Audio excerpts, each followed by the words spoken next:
ayun. Hi Kiko, belated happy birthday. Sorry, sobrang late na talaga sobrang late na ng bati ko, pero, ayun, belated happy birthday. Sorry ulit talaga.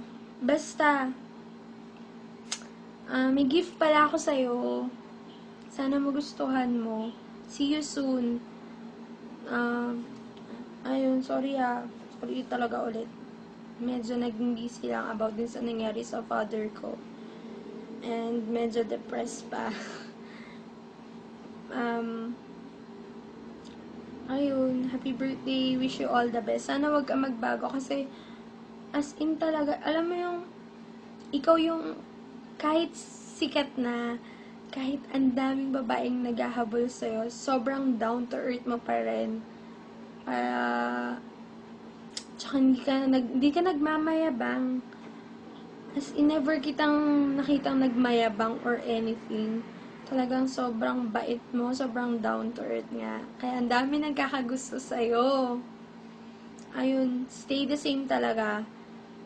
Good luck sa career, sa studies mo, good luck. Sana,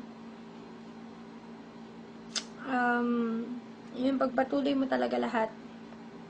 And sana malayo pa yung marating mo. Sobrang happy ako nakilala kita. Ayun, yun lang. Basta, take care, God bless. Yun. Kapag kailangan mo ng kaibigan naman, dito lang kami nila Abby, nila Jolly. Ayun lang. Yun ulit. Belated happy birthday and pakasaya palalo. At saka, pag may problema ka, huwag mong damdamin. Yan. Smile always. Kasi hindi mo alam kung sino yung mga napapangiti mo dahil sa ngiti mong yan. Ayun lang. So, yun. Happy birthday ulit. Bye-bye. God bless.